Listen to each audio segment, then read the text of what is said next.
Magandang hapon, Pilipinas. Live mula rito sa Pag-asa DOST, si Harry Bayona para sa Panahon TV Express 428 ayon sa Philippine Standard Time.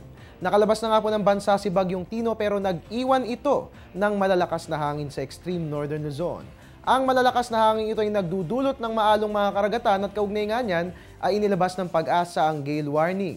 Ayon nga po rito, ang northern at eastern seaboards ng northern Luzon ay makararanas ng maulap at maulang panahon na siyang magdudulot ng matataas na alon na aabot sa 3.4 to 4.5 meters. Yan nga pong partikular na mararanasan sa mga baybayin ng Batanes, Calayan, Babuyan, Cagayan, Isabela at ganoon din po yan sa northern coast ng Ilocos Norte. Ang lahat ng mga kababayan nating mangingisda ay inaabisuhan na huwag po munang pumalaot sa mga nabanggit na baybayin dahil magiging rough to very rough ang kondisyon ng ating mga karagatan. At yan nga po ang gale warning ng Pag-asa. Magbabalik ang Panahon TV Express makalipas ang isang paalala. Teng, ang package. Ma'am, sabi ng Air 21 on the road na. Ano, Teng? Ang package. Ma'am, sabi ng Air 21 na receive na. Okay, very good. Basta padala, sagot ka ng Air 21. May real-time delivery updates via text para worry-free ka. Teng, ang package, napadala mo na? Yes, ma'am, sa Air 21. Sa Air 21, sagot ko, padala mo. At dahil sa mga kasalukuyang pagyanig, dyan po yan sa Visayas, minabuting inalam po natin, no? Ang unang 5 intensity scale ng lindol na siyang hatid namin sa napapanahong kaalaman.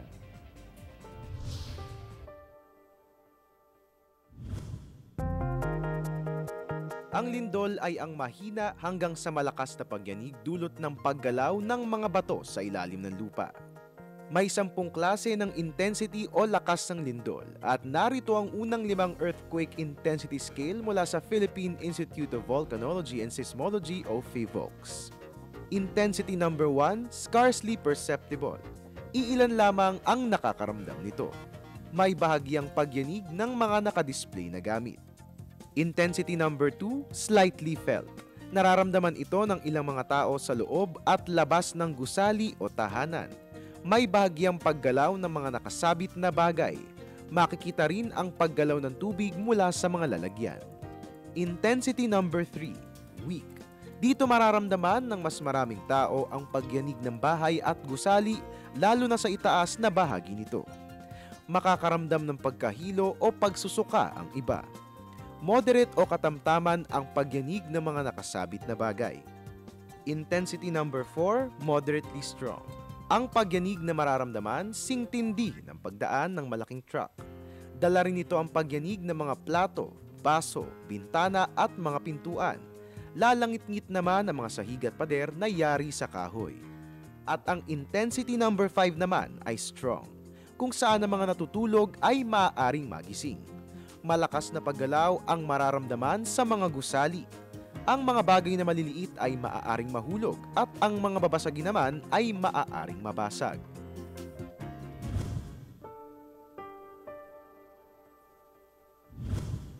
Ang programang ito ay hatid sa inyo ng Air 21. Sagot ko, padala mo! At mga kababayan, maulang panahon nga pong nararanasan natin ngayon sa Metro Manila ngayong hapon, pero walang dapat alalahanin dahil ang mga ito ay localized thunderstorms lamang na dulot po ng weather system na Intertropical Convergence Zone o ITCZ. Huwag po kayong mag-alala dahil wala pong anumang bagyo o sama ng panahon na umiiral sa Philippine Area of Responsibility sa kasalukuyan. At yan nga po muna ang latest mula rito sa Pag-asa DOST. Ang tabayanan po ang susunod kong weather update. Mamaya po yan sa news at 6. At ugaliin lamang pong pagtutok. Dito lamang po yan sa Panahon TV Express kung saan walang pinipiling panahon ang pagbibigay impormasyon. At your service, ang inyong weatherman, Harry Bayona. Magandang hapon.